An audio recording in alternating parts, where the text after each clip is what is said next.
Bueno, muchas gracias a Verena, a Ivana, y Mayna también está por aquí, que tuve la posibilidad de estar, ella me habilitó también un espacio junto con Verena en lo que armaron Fantasía Anticolonial. También gracias a Marisa Lobo, que no está acá en este momento, pero fue quien hizo posible que yo estuviera acá en Viena, y que a partir de ahí pudiera hacer como diferentes encuentros en diferentes espacios y lugares para traer algo de lo que estamos trabajando, pensando, discutiendo en América Latina. Bueno, en algunos espacios de América Latina, porque no en todos los espacios. Y gracias a Migrativa también, que ha organizado el espacio aquí también para poder conversar y traer algo de lo que estamos trabajando y de lo que ha sido un poco como la historia y el devenir del feminismo en América Latina, ¿no? Justamente pues de eso es que quiero conversar hoy. Quiero hacer algo un poco menos académico, más ha pasado por el cuerpo, aunque yo digo que a mí lo que yo digo también en la academia también me pasa por el cuerpo. Y quería un poco contarles lo que ha sido o sea, yo nombro esto como feminismo en América Latina, ¿no? Lo vengo haciendo como una especie de genealogía o de historia del feminismo en la región, o sea, en América Latina y el Caribe, pero hago un recorte que parte justamente de lo que yo he vivido dentro de ese feminismo, ¿no? O sea, no hago una historización de largo aliento, sino que trato de hacer una especie de memoria, de ejercicio de memoria y de recordar y pensar eso que yo viví durante muchos años de activismo en el feminismo en América Latina. Entonces la historia que cuento sobre nuestro feminismo es la historia que empieza a partir del momento en que yo llego y qué es lo que yo voy a ver, voy a ser una testigo de eso que está pasando en el feminismo que yo estoy viviendo en diferentes momentos, ¿no? Entonces yo digo que mucho de lo que cuento, que es como una especie de sistematización de una genealogía de la experiencia, le he llamado, ¿no? O sea, como construir una historia desde lo que he vivido yo junto con otras y otros, o sea, junto con otras con las que lo he vivido también, ¿no? Parte de eso es lo que le voy a contar ahora, por tanto parto de que es una mirada, es un punto de vista, no pretendo decir la verdad verdadera sobre lo que pasó en el feminismo en América Latina, sino tratar más bien como de, a partir de lo que yo vi, de lo que yo viví, de lo que yo fui parte, tratar de pensar y proponer algunas maneras de lectura de ese feminismo, ¿no? Voy a comenzar invirtiendo el tiempo histórico, en el sentido no de construirlo desde cuando yo llego a final de los 80, sino de donde me ubico ahora, que es el feminismo descolonial. El feminismo descolonial del cual, digamos, he sido una de las voces que lo han impulsado y han estado como en la producción de esta idea o esta propuesta, esta crítica que implicaría todo ese ejercicio que estamos nombrando o toda esa práctica que estamos nombrando como feminismo descolonial. Yo no nací feminista descolonial, ninguna de las que nos decimos hoy feministas descoloniales nacimos descoloniales, y cuando digo que no nacimos descoloniales, que no pensamos tampoco la descolonialidad como algo que al uno nombrarse de una vez y para siempre ya es decolonial, sino que es un proceso lo cual hace también que esto que yo llamo este campo de feminista, digamos, esta nueva mirada que estamos construyendo, está en construcción todo el tiempo, ¿no? Y estamos todo el tiempo, es como un campo, yo lo veo así como un campo en ebullición, ¿no? Que implica todo el tiempo estar pensando y pensándonos, ¿no? En ese transitar. Hablaría más o menos de unos 8 años que comenzamos a hacer este giro de feministas autónomas, algunas a feministas descoloniales. Hay otras que no se nombraron autónomas o que no vienen de ahí. Ahora voy a hablar un poco de eso. Pero para varias de las que hoy no estamos nombrando feministas descoloniales, el ejercicio en una práctica contrahegemónica fue como las bases que sentaron la posibilidad de que nosotras hoy estemos en este lugar que nombramos de crítica a la colonialidad y de un intento de descolonizarnos, ¿no? Y descolonizar la práctica feminista, ¿no? Entonces yo hablo aquí que el feminismo descolonial, en pocas palabras, es como un movimiento en pleno crecimiento y maduración, que quizás lo que tenemos en común más bien es como un objetivo de desarmar las ideas fundamentales que el feminismo blanco eurocentrado ha producido o ha dicho que es la verdad sobre la situación de las mujeres, ¿no? Entonces, nosotras parte de lo que estamos haciendo es decir esto que ha sido dicho así, o sea, todo esto que estamos viendo como la verdad o lo que explica la situación de las mujeres, hay que revisarlo porque en realidad tiene un sesgo que tiene que ver con el origen de quienes han producido estas teorías que no se han quedado en la academia solamente. Eso es importante decirlo porque muchas veces se piensa que la teoría es algo que queda en la academia, pero lo cierto es que una podría historizar de qué manera eso que he construido en determinados espacios y por determinadas élites, luego se va expandiendo como forma de pensar el mundo, ¿no? Y como forma de interpretarlo. Entonces, la academia y la producción de conocimiento intelectual en determinados grupos que han tenido, gracias a sus posiciones de clase y raza, han tenido la posibilidad de que la mirada del mundo que construyen sea vista como la verdad sobre el mundo. Eso al final termina, a partir de los procesos de colonización, expandiéndose como que es realmente la mirada correcta del mundo, ¿no? Y eso es lo que nosotras intentamos de alguna manera enfrentar al decir esto no tiene nada que ver con estas verdades que ha construido el feminismo y que hemos repetido y que nosotras mismas hemos repetido durante muchos años de nuestra vida activista. Resulta que digamos no responde a la experiencia de la mayoría de las mujeres, pero además es peligroso porque tiene este efecto tal cual la modernidad lo ha producido, esta cuestión de hay un grupo que tiene la verdad y la impone al resto como la única manera de pensar, y eso entonces es parte de la colonización y de la colonialidad, ¿no? Y por eso nos interesa pensar esto no solamente como un error de interpretación de lo que es la experiencia de un grupo de mujeres, sino también un intento de colonizar las experiencias de todo el resto que ha quedado sin voz para producir su propia interpretación a partir de su experiencia, ¿no? Para pensar entonces esto del feminismo descolonial, yo entonces voy a pensar o quiero plantearle cuáles son las condiciones de posibilidad de que surgiera en América Latina esto que se llama un feminismo descolonial, que me doy cuenta que en Europa no se sabe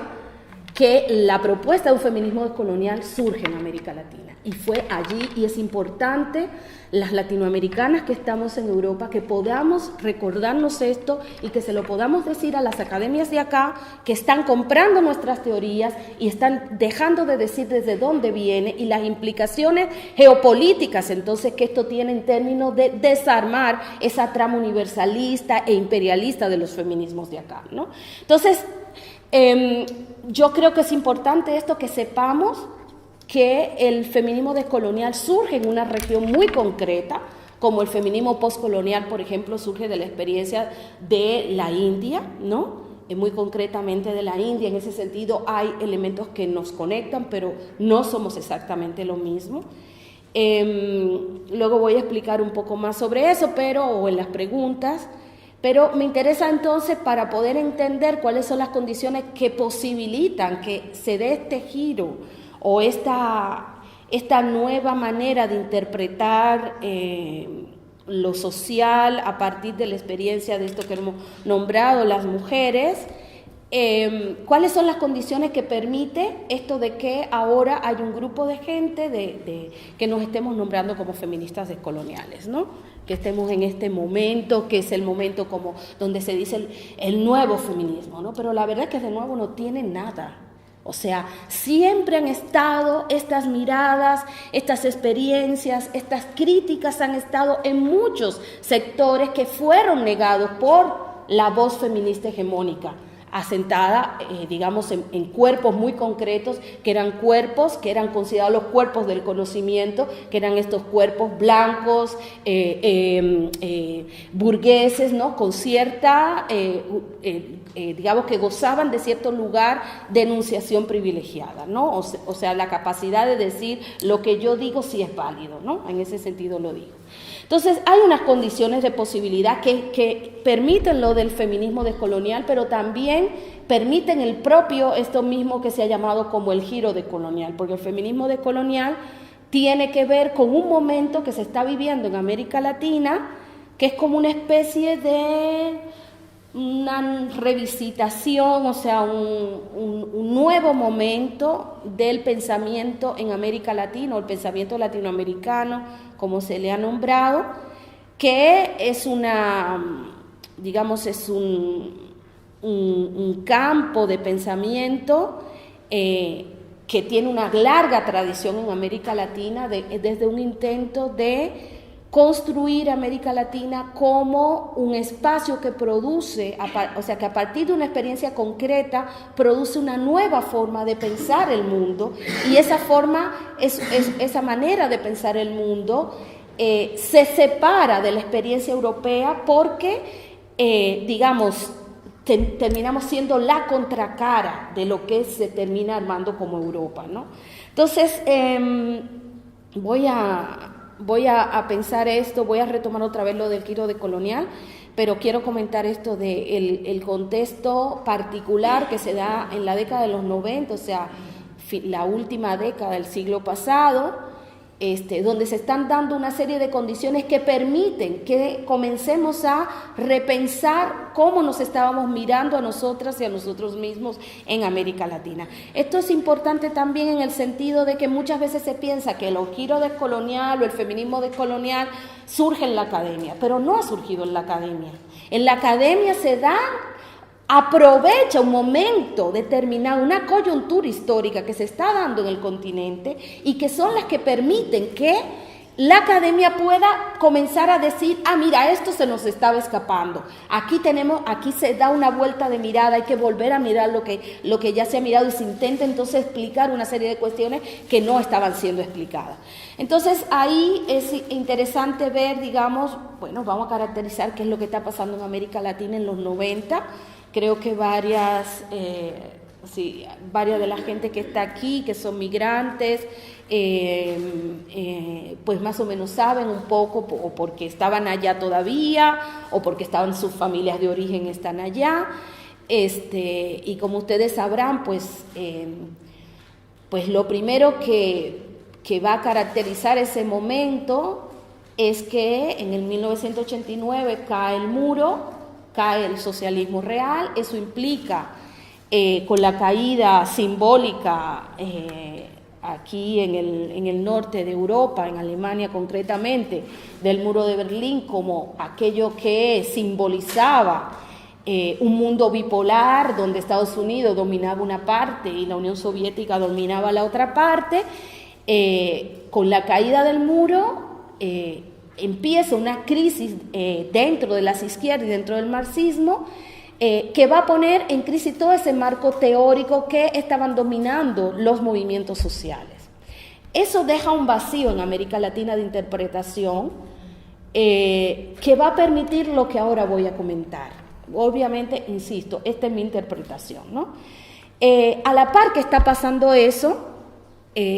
lo que se viene inmediatamente,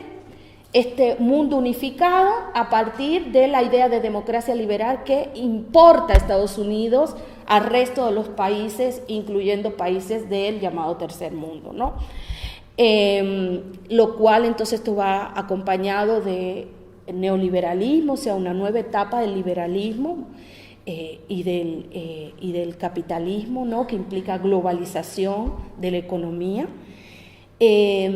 Y que tiene una repercusión también en el campo de los movimientos sociales y de las luchas que se están desarrollando en diferentes partes del mundo, sobre todo en movimientos sociales urbanos, como el feminismo, como algunos movimientos ecologistas en manos de gente que está viviendo en la ciudad y que yo los separo de los movimientos territoriales que están teniendo los grupos indígenas y los grupos afrodescendientes en sus territorios. A veces se tiende a ver eso como lo mismo y no es lo mismo, ¿no? Y también algo que es interesante junto con el feminismo es todo este movimiento que se llamó de la sexualidad diversa o de género y sexualidad disidente, también, y estos dos campos me interesan, estos dos movimientos, feminismo y sexualidad, géneros disidentes, empieza un momento, digamos, de globalización de lo que son sus demandas, sus interpretaciones del mundo y la agenda que quieren llevar, ¿no? Entonces, ocurre esto que en algunas voces críticas lo hemos nombrado como una transnacionalización de los movimientos sociales, con una especie de grupo pensante central que está siendo financiado por Naciones Unidas, por la ayuda al desarrollo, y que son gente que vienen de los liderazgos de estos movimientos y que en estos espacios transnacionales, que son habilitados por la agenda de ayuda al desarrollo, se convierten en técnicas, son las técnicas y el grupo técnico, digamos, que produce un discurso sobre cómo vamos a interpretar la realidad en nuestros países y en el continente de América Latina, y cuáles son, digamos, las agendas que tienen que desarrollarse o las estrategias, digamos, para combatir esto que está pasando en nuestros países, ¿no? Entonces, esto produce también un proceso de institucionalización de la agenda de estos movimientos, ¿no? ¿Qué estoy nombrando con eso? Lo que el movimiento feminista autónomo en América Latina va a nombrar como la entrada en hacer un tipo de política liberal dentro de las instituciones estatales y dentro de la agenda del desarrollo por parte de las voces tradicionales que lideraban los movimientos feministas y de la sexualidad, ¿no? Ahora voy a retomarlo otra vez. Finalmente, y eso se conecta con lo primero que he dicho, la crisis del socialismo real y el vacío de discurso y de interpretación que esto deja, va a aparecer en América Latina algo que va a ser fundamental para poder entender la posibilidad de aparición de esta nueva crítica al racismo y a la colonialidad. Es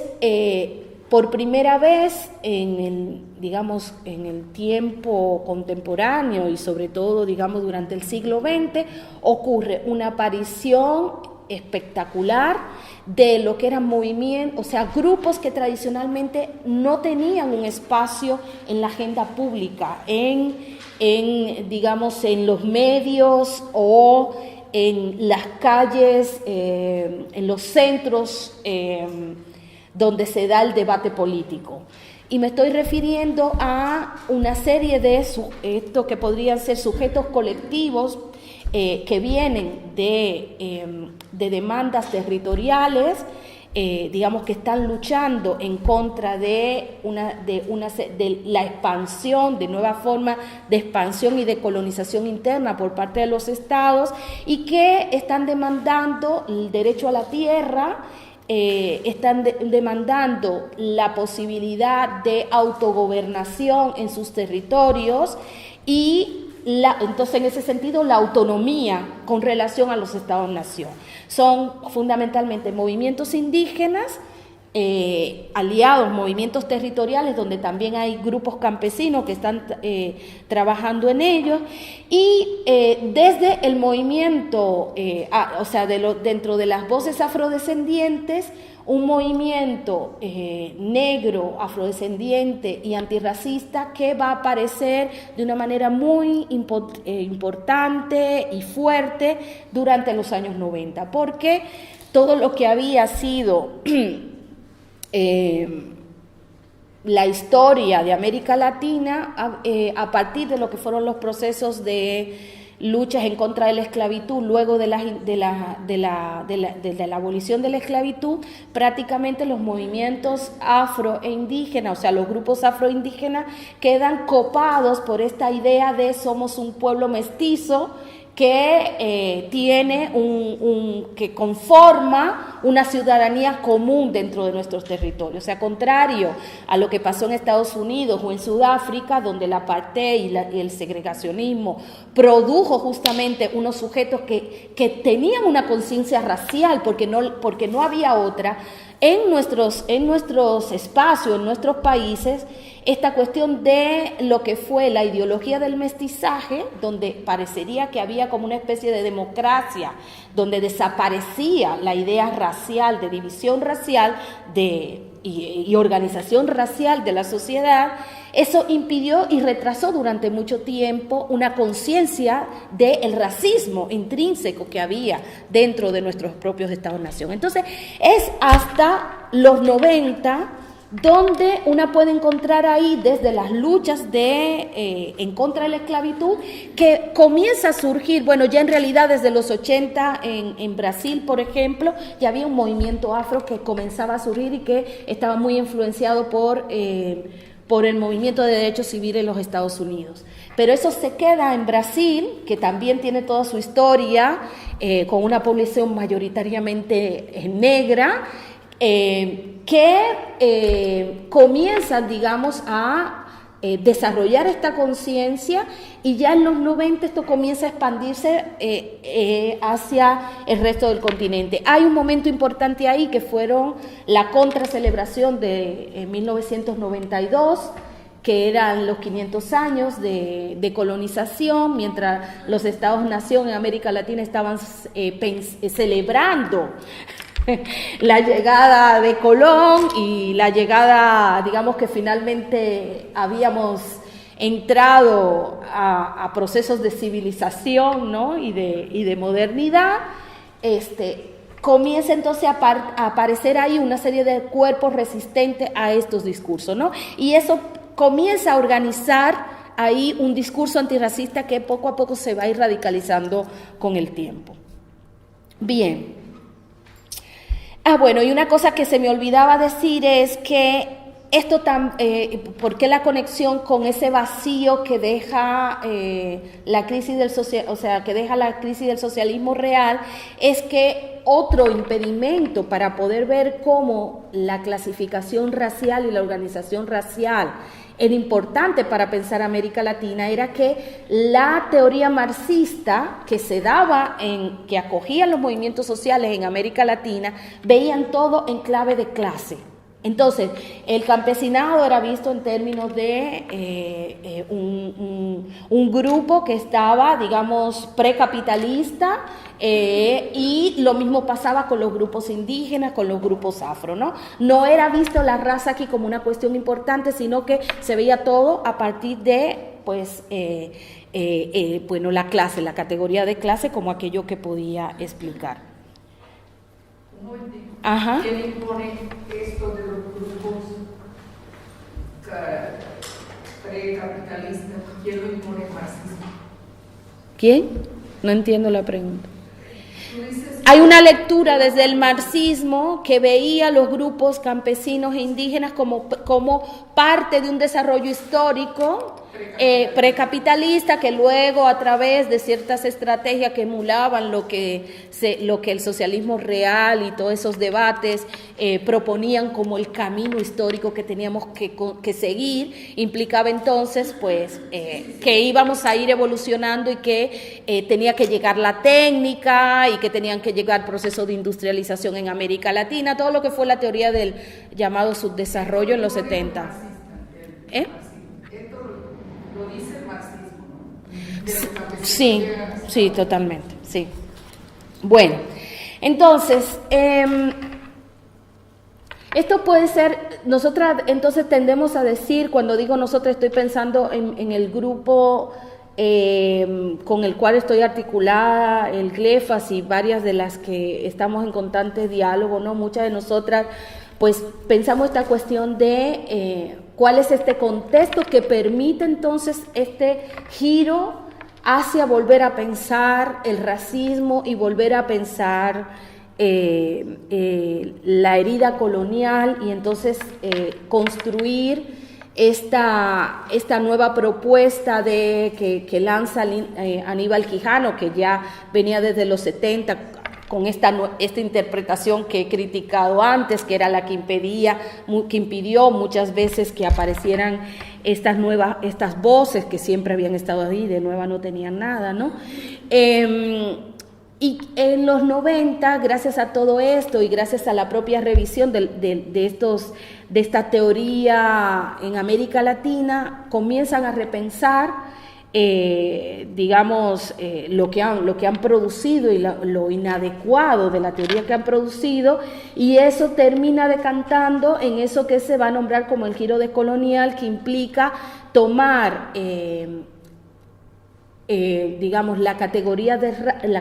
raza como una categoría fundamental para pensar una clasificación mundial del trabajo, una clasificación mundial que va a decir Quijano, la primera clasificación mundial que va a producir el capital, ¿no? Con ella se inaugura el capitalismo, va a decir Quijano, ¿no? Luego no me voy a detener en eso, pero quiero decir entonces que ahí, a partir de ver esta clasificación mundial racial, esta clasificación racial del mundo, de qué manera esto tiene implicaciones para pensar el surgimiento del capitalismo y la configuración de América Latina, ¿no? Y luego otras que van a decir pues los procesos de patriarcalización que van a ocurrir en nuestro continente, ya me voy a detener en estas cosas, pues son como claves para ese momento. Me interesa entonces ahora plantearle ¿cómo podemos entonces, además de este contexto histórico, cuáles son ideas, sistemas de pensamiento que nos permiten, o que han alimentado más bien, que terminan alimentando esta propuesta que vamos a nombrar como feminismo decolonial, ¿no? Entonces ahí yo rescato fundamentalmente lo que fue la experiencia en América Latina de un movimiento feminista y lesbianismo feminista autónomo que va a estar debatiendo en los 90 todos estos procesos de institucionalización, de cooptación de las agendas por parte de la ayuda al desarrollo,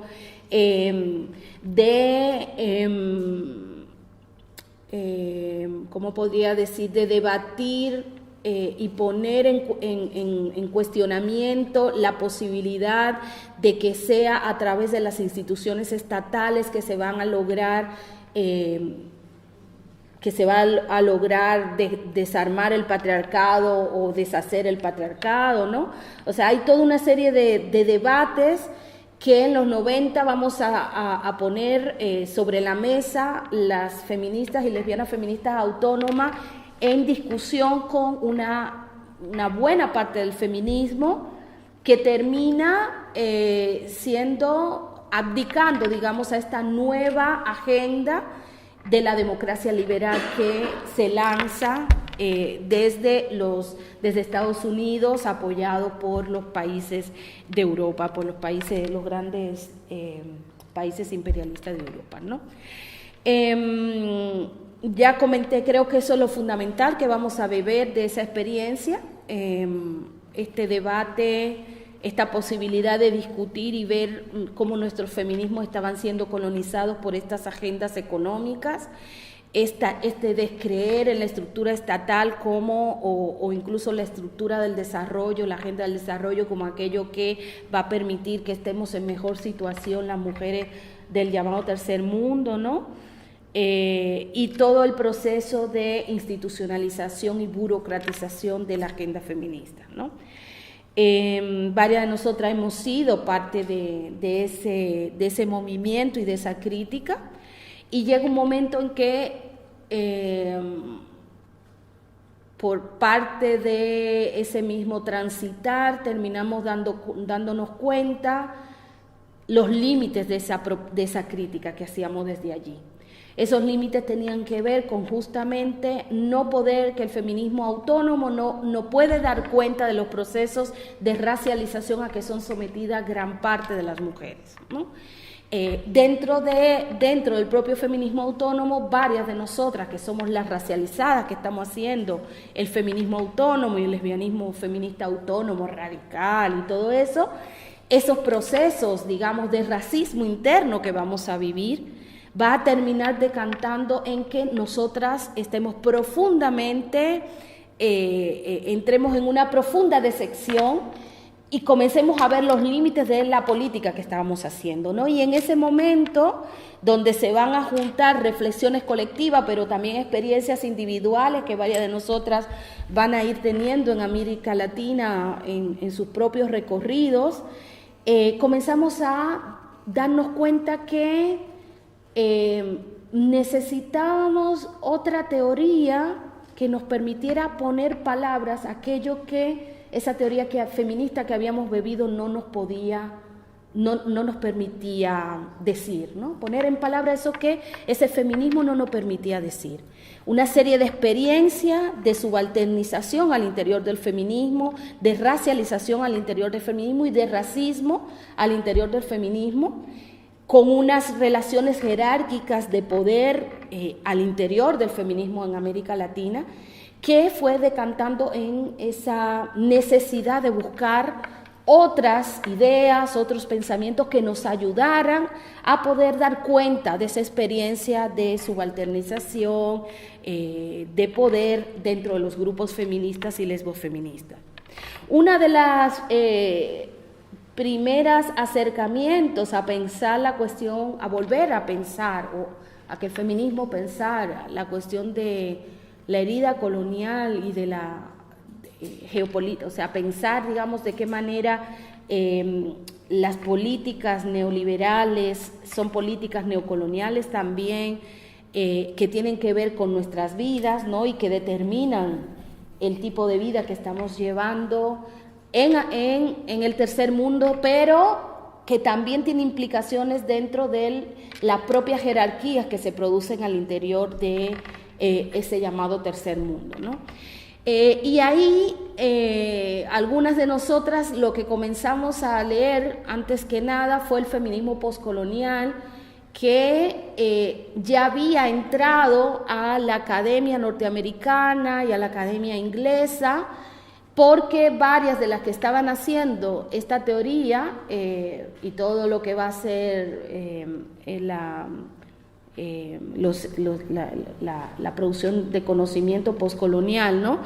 Están asentados en una academia en el norte que permite que sus voces puedan llegar a espacios como América Latina, ¿no? Y entonces estas voces feministas postcoloniales que están efectivamente haciendo un análisis respecto de su experiencia histórica como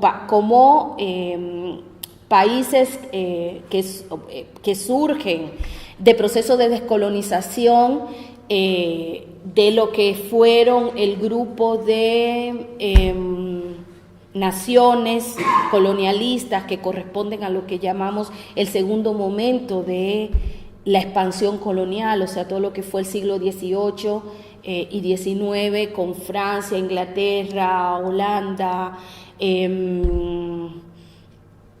bueno, ahora no recuerdo cuáles, pero varias de estas nuevas potencias imperialistas que son las que realizan los procesos de colonización en la India, en África, etcétera, etcétera, y que no es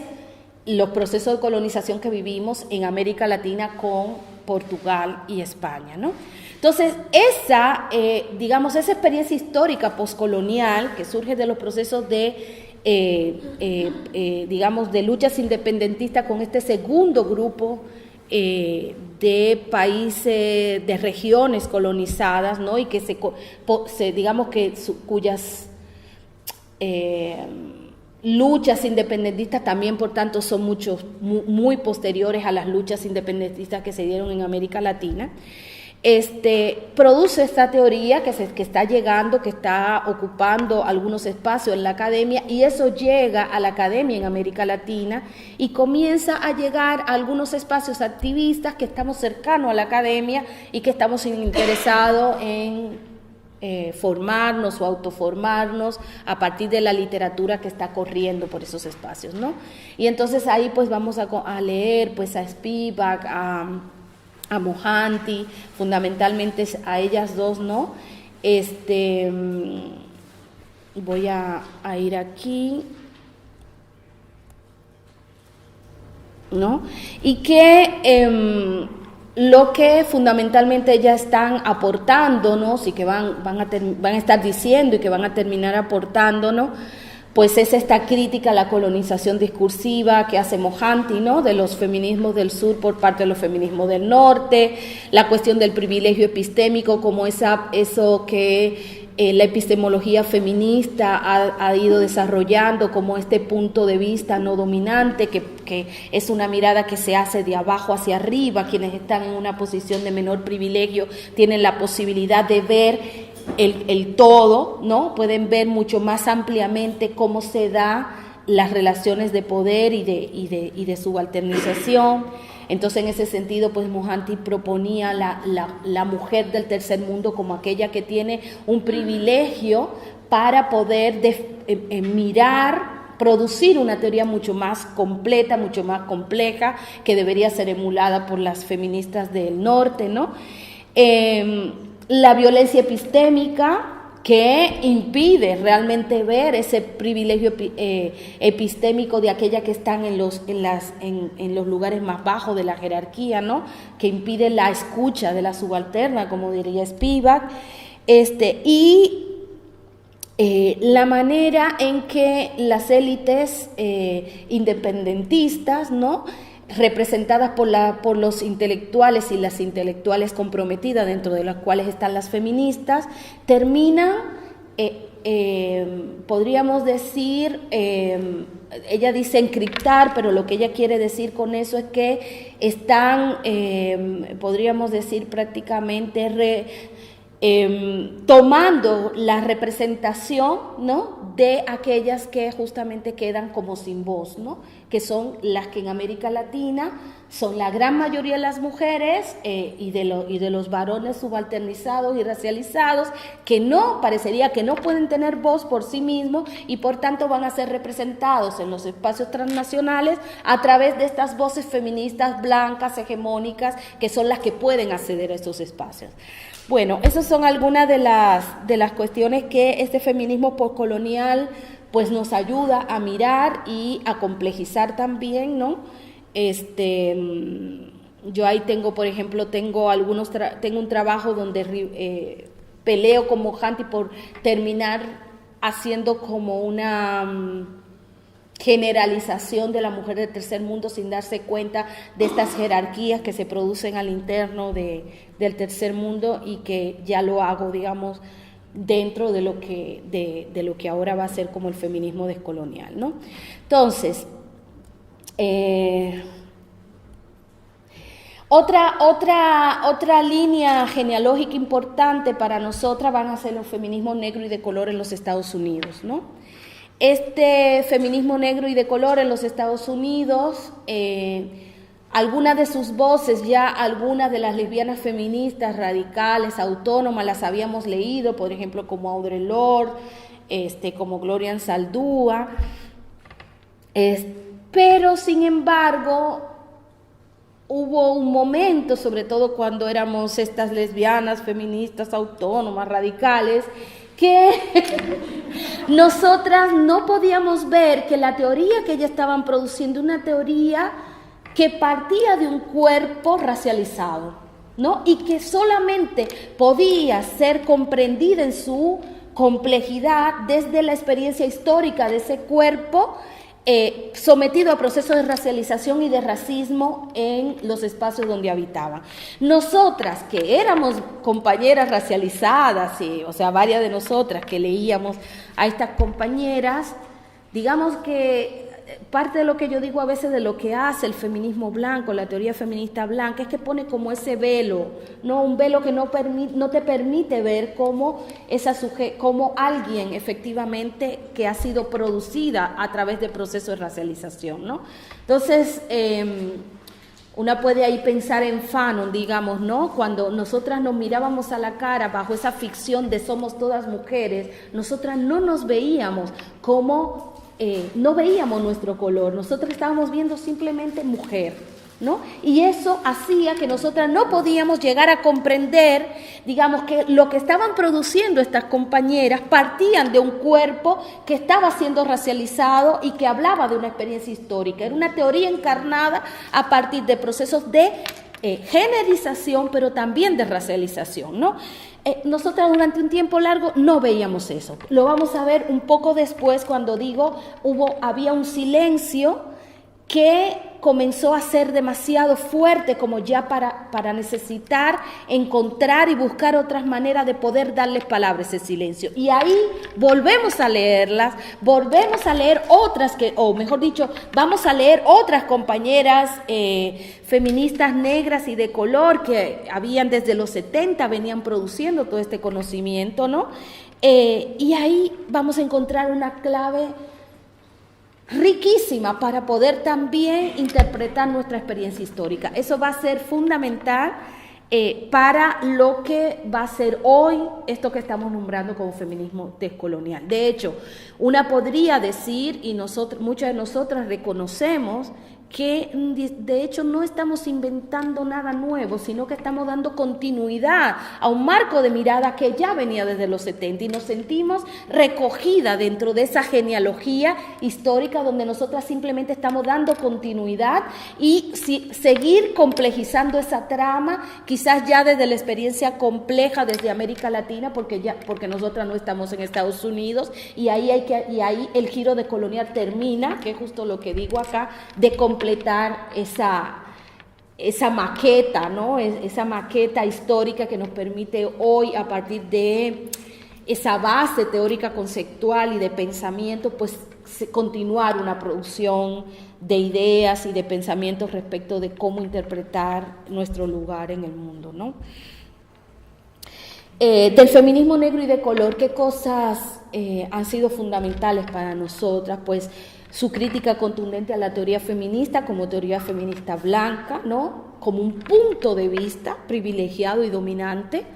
que no representa, por tanto, el conjunto de la experiencia de las mujeres. Es más, es un grupo minoritario el que está produciendo esta teoría y tal cual lo que ha hecho, lo que hace la modernidad, lo que hace Europa, lo que hace Estados Unidos, se convierten en la representante y en la voz de eso que ya nombran como un conjunto homogéneo, pero que no tienen, de homogéneo no tiene absolutamente nada, ¿no? Entonces, bueno, hay una crítica ahí de la cual somos herederas que va a ser muy importante, digamos ya. Más bien lo que nosotros hacemos es recoger parte de las críticas que ellas han hecho para poder seguir nosotras haciendo nuestro aporte, ¿no? Otra cuestión que va a ser importante y que recogemos de ese feminismo negro y de color en los Estados Unidos va a ser la idea de la radicalidad de pensar que hay una necesidad de que las feministas, de que las racializadas, ¿no?, podamos construir un pensamiento propio, ¿no? Un pensamiento propio desde la experiencia de las mujeres negras, van a decir ellas, nosotras desde el feminismo descolonial, desde la experiencia de las negras, las indígenas, la blanca mestiza empobrecida, la campesina, o sea, podemos construir conocimiento y de hecho hay un cúmulo de conocimiento que ha estado siempre ahí y que solo tenemos que poder mirar, volver a mirar cómo ese cúmulo de conocimiento está ahí y darle la entidad de conocimiento, ¿no? Porque lo que se ha hecho es negar que eso sea conocimiento, negar que eso sea pensamiento sobre el mundo, ¿no? Entonces, esta idea de la necesidad de producir un corpus de conocimiento, un pensamiento propio, pues también va a ser muy importante. Como parte de la herencia que recibimos del feminismo negro y de color. Otra cuestión importantísima es como ese pensamiento feminista, negro, indígena, de color, tiene que estar en capacidad de superar la mirada anclada en el género como aquello que explica la condición de las mujeres, ¿no?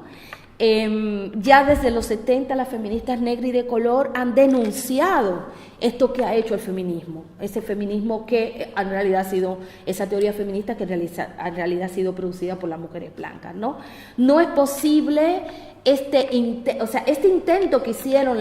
que hizo la teorización feminista de independizar el género como una categoría que permitía por sí sola explicar el conjunto de lo social, ¿no? Eso no se sostiene y no es posible de ser sostenido, ¿no? Como tampoco la clase, como se le ha dicho al marxismo también con relación a la clase. La mirada marxista que solamente piensa en clase es una mirada pues sesgada del mundo, porque la clase sola no permite explicar lo que está pasando en la sociedad, ¿no? Entonces ahí hay un intento de superación de esta mirada anclada en género, centrada en género, independiente de aquello que sostiene estas producciones, momentáneamente voy a decir de género, que son los espacios marcados por la racialización y la clase, ¿no? Y la división de clase.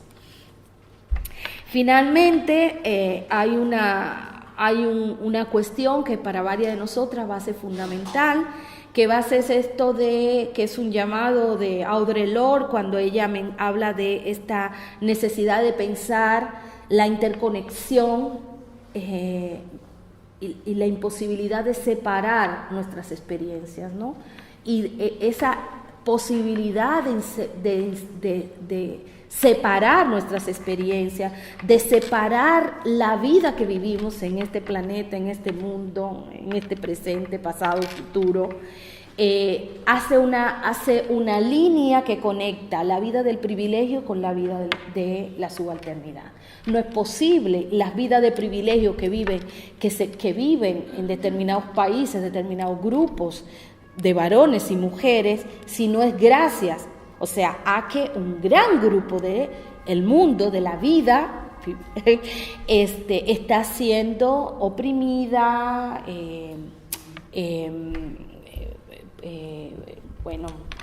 está siendo oprimida, está siendo jerarquizada, está siendo colocada en un lugar inferioridad, de inferiorización de lo que se es, ¿no? Entonces, ese llamamiento, esa idea de Audre Lorde, de la interconexión de nuestra vida, de la inseparabilidad de la vida, de lo que existe en el mundo, va a ser fundamental para varias de las cosas que nosotras pues también estamos diciendo, ¿no? Ya voy terminando, ya tengo 45 minutos, está bueno esto, porque me va diciendo Yudel que tiene 45 minutos, muy bien, ok, este programa me sirve. Hay otra parte que viene que viene muy concreto de lo que es de la experiencia histórica en América Latina, ¿no? Y que tiene que ver con digamos, los saberes, el pensamiento que se ha cultivado, que se ha mantenido durante siglos en comunidades autónomas indígenas, de resistencia indígena, comunitarias, territoriales, dentro de luchas anticoloniales, ¿no? Y yo he traído aquí 3 cuestiones que a mí particularmente rescato de mi experiencia de encuentro con compañeras que vienen de los territorios. Está esta compañera Julia Ramos, que en un momento me dice en un encuentro que tengo con ella en Bolivia, en el Alto Boliviano, siendo parte del movimiento indígena de mujeres indígenas, Bartolina Sisa, en Bolivia, y cuando yo le pregunto, o sea, a partir de que ella me cuenta ella me está hablando de sus luchas y reconoce también las luchas internas que se desarrollan dentro del propio movimiento indígena por parte de las mujeres indígenas en términos de las jerarquías que se construyen entre varones y mujeres indígenas, ¿no? Y cómo están discutiendo con los compañeros la necesidad de hacer, porque digamos no se puede descolonizar sin despatriarcalizar, ¿no? Y una de las cosas que cuando yo le digo a ella, bueno, pero entonces tú eres feminista, ella me dice, no, yo no soy feminista. Y yo le digo, ¿por qué tú no eres feminista? Y me dice, porque yo no me salvo sola, ¿no? ¿Qué quería decir la compañera con esto de no me salvo sola, ¿no? Y lo que yo de esa conversación con ella, el gran aprendizaje que tuve, era la manera en que nosotras las feministas, porque en ese momento yo todavía bebía de ese feminismo que ella estaba criticando, ¿no? Lo que le hemos propuesto a las mujeres son comunidades autónomas de mujeres separadas de sus lugares de orígenes. Las mujeres nos vamos a separar entre nosotras, y eso yo le he dicho desde que comencé siendo una niñita de 21 años siendo feminista, ¿no? Y como lesbiana feminista radical, era usted abandone todo, deje todo y véngase con nosotras, la isla bonita, ¿no? Nosotras vamos a construir nuestra isla de mujeres solas, que se jode el mundo, y nosotras nos vamos y armamos nuestro espacio de mujeres que nos vamos a cuidar. La verdad es que en esa isla lo que nosotras, la racializada, vivimos fueron justamente un racismo terrible, un clasismo terrible que terminó destruyendo esa idea de unidad entre mujeres, por lo menos para muchas de nosotras. Entonces, volver otra vez a la comunidad, volver a repensar la cuestión de la comunidad como aquello que debería ser el espacio donde se llevan a cabo estas luchas, y que no es separándonos de ellas, sino pensándonos como parte de los procesos de revisión y de repensar y de mejorar los espacios comunitarios. Eso es parte, digamos, de lo que nosotras hemos venido bebiendo de las compañeras indígenas en los territorios, ¿no? Volver a pensar la comunidad como algo importante, volvernos a pensar en un mundo en relación y no volver a repetir la idea moderna de un individuo, ¿no? Esta individuación del cuerpo, de la experiencia, una mujer que parece que termina siendo separada, desanclada de su lugar de origen, ¿no? Que termina negando a quién pertenece, cuáles son su gente, ¿no? y que parecería que se va a salvar por ella misma a través de su propia autonomía, una autonomía que va a ser apoyada por otras mujeres, pero que al final pues es tu cuerpo, es tu territorio, o sea, al final hemos estado reproduciendo una mirada bastante capitalista sobre el cuerpo, una mirada individualista, moderna sobre el cuerpo, que termina emulando esta, ¿cómo podría decir?, parte de esta tarea que ha hecho la modernidad, que es destruir el lazo comunitario, ¿no? Destruir esa interrelación de nuestras vidas, de la que habla Audre Lorde, ¿no? La otra que pongo aquí y que nombro en varios lugares también donde estoy hablando, surgió también de otras conversaciones con otras compañeras, en este caso comunidades mayas, mujeres que vienen de comunidades mayas en Mesoamérica en luchas por los territorios, y en un conversatorio que hemos organizado, ellas traen esta idea de el futuro ya fue, ¿no? Y eso yo también, ¿no? ¿Qué significaba eso del futuro ya fue, ¿no? ¿Qué es lo que están diciendo esta gente? Porque para nosotras, las feministas, el futuro, igual que para el resto de los movimientos sociales modernos, está allá lejos, es algo que vamos a alcanzar, que es la liberación, que estamos luchando, porque todo pasado siempre es peor, porque todo lo que ha vivido la humanidad y todo lo que son, y todos aquellos grupos que quedan como pasado de la humanidad, por tanto también queda ahí como un lugar que tiene que ser superado, ¿no? Una comunidad que tiene que superarse a sí misma en términos de tú eres el pasado y tú tienes que progresar, ¿no? Para llegar a ese mundo que te pinta la modernidad como el mundo donde finalmente vamos a lograr nuestra liberación, esa liberación individual del individuo moderno, ¿no? Que es el ciudadano que accede a leyes, que accede a una determinación autónoma de su vida, ¿no?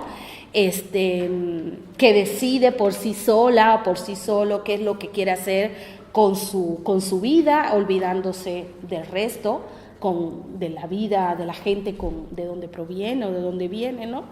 Y bueno, el futuro ya fue, se me quedó ahí como dándola en la cabeza y también escuchando a la compañera, y ella lo que hablaban era el futuro ya fue en este sentido de que para el tiempo histórico que han vivido los pueblos colonizados, un momento de felicidad y de plenitud y de estar mejor, de buena vida, ya ha estado en el pasado y que es la modernidad ha venido a destruirlo. Eso ha sido el proceso de colonización y de intromisión de la modernidad. Entonces ese futuro que nos colocan como allá, en realidad la compañera indígena, el indígena, lo ve como algo que ha sido, algo que han tenido y que está atrás, porque lo que ha pasado luego de 1492 y en diferentes momentos de este tiempo es ir perdiendo ese momento donde ellos tienen una memoria histórica de haber estado mejor, ¿no? No haber estado en el estado de pobreza en el que viven hoy, no haber tenido esas relaciones jerárquicas mujer-varón donde están hoy, no haber tenido esa serie de violencias de todo tipo al que están sometidas hoy, no haber tenido esta ruptura del lazo comunitario al que están sometidas hoy, ¿no? Pero también a mí me interesó aportarle a esto del futuro ya fue y pensar el futuro ya fue como esa posibilidad de pensar que esto que tenemos hoy, este es el futuro del que hablaba la modernidad, que es el momento que era lo único que podíamos tener con ese proyecto moderno que se nos vendió. No hay otra vida, otro futuro posible dentro de la modernidad que no sea este presente de destrucción de la vida, de destrucción de los territorios, de expansión del capital, este momento donde la vida en el planeta está en peligro, ¿no? Este momento donde las ballenas se mueren por plástico en su boca, en su estómago. Este momento donde los ríos ya no tienen agua, donde los peces se mueren, hay un desastre ecológico en gran magnitud que nos está llevando realmente a un punto de no retorno, ¿no? Este es el proyecto que nos vendió, este era el proyecto de la modernidad. Resultó, lo tenemos y esto es lo que ha sido como resultado. Entonces, esto es parte, digamos, de las cuestiones que vamos en diálogo con las compañeras y que también quería traerles aquí. Y para concluir con esta parte de lo que nosotras vamos aprendiendo en estos diálogos con compañeras que vienen de los territorios, una de las cosas que nosotras estamos diciendo es cómo ellas y ellos, estos movimientos, estos espacios comunitarios, lo que nos están mostrando es esto de, contrario a la ontología que ha producido la modernidad, cómo es el mundo, qué es el mundo, ¿no? Que es ese mundo fragmentado, separado, autodestructivo, ¿no?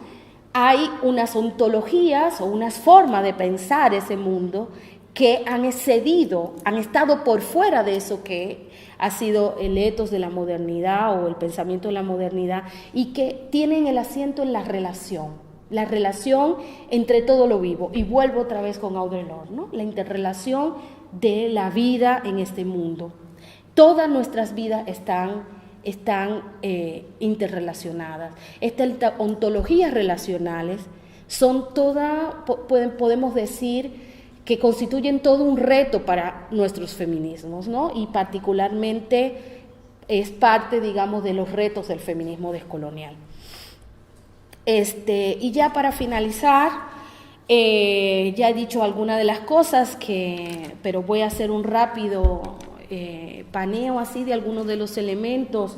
que estamos aportando las feministas decoloniales, esta idea de que en vez de sistema sexo-género, tal cual lo pinta Gayle Rubin, la idea de María Lugones de un sistema moderno colonial de género que implica la imposibilidad de separar la producción de género de la producción colonial del mundo, que implica la imposibilidad de descuajar una interpretación de las relaciones jerárquicas, incluso la misma idea de varón y mujer como categorías esenciales, ¿no? Como una dicotomía esencialista donde parecería que el mundo se divide en dos. Eso mismo, ya ponerlo en cuestión como parte justamente de la producción de las ciencias modernas, ¿no? Cómo han producido, así como la idea de raza, que produce esta idea de separación de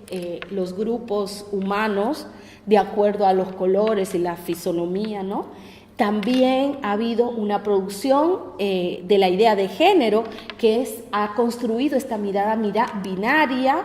de la sexualidad, ¿no? Y que es patentada por el discurso moderno como la forma única posible de organización de la vida, ¿no? Al interior de los espacios comunitarios o de la sociedad, ¿no? Entonces, el sistema moderno colonial de género, ¿por qué no es posible fragmentar lo que nace como parte de una misma trama de poder, un mismo tiempo histórico que se inaugura con 1492, ¿no? Entonces, en ese sentido, pues la crítica al análisis categorial que separa raza, clase, género, sexualidad, nosotras no, estamos intentando ver cómo continuamos ese legado de las feministas negras y de color y seguir mejorando la manera en que pensamos pues la opresión de una forma que no fragmente, ¿no? Que no fragmente lo que en realidad siempre está unido, ¿no? Finalmente, bueno, aquí hay otras cositas, bueno, ya hablé de lo del retorno a la comunidad, pensar lo comunal y la comunalidad, la cuestión de un programa político feminista que se terminó asentando fundamentalmente en la idea de, dentro de las democracias modernas, podemos las mujeres estar en mejor condición a través de leyes, de políticas públicas y de toda una serie de cosas. Pues nosotras hablamos, por ejemplo, hay una compañera que se llama Breni Mendoza, que es parte de mi grupo, que habla de la colonialidad de la democracia, que es lo que se le está olvidando al feminismo y a otros varios movimientos, ¿no? Y yo particularmente estoy hablando, y parte de mi último trabajo es esto de una crítica a la razón feminista moderna eurocentrada, donde intento ver, digamos, cuáles han sido los consensos fundamentales que hemos tenido todos los feminismos, desde los más liberales hasta los más radicales, y cómo esos consensos lo que hacen es repetir la idea, o sea, parte del etos moderno, ¿no? ¿Cuáles son esas cosas fundamentales? La división entre naturaleza y cultura, por eso sexo y género, ¿no? La idea de un pasado y un presente y un futuro como cosas separadas y siempre, y en una línea histórica venimos desde el estado de naturaleza al estado de cultura y civilización, ¿no? Y eso en los discursos feministas en todos aparece todo el tiempo. Las mujeres hemos sido siempre mal, siempre ha habido patriarcado, siempre ha habido mujeres, siempre ha habido más jóvenes, siempre ha habido patriarcado, y vamos a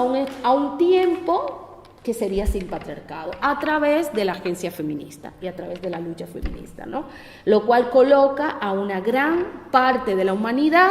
como aquella que está necesitada de el humanismo feminista que va a ir a salvarlas, ¿no? Que va a ir a salvar esas comunidades.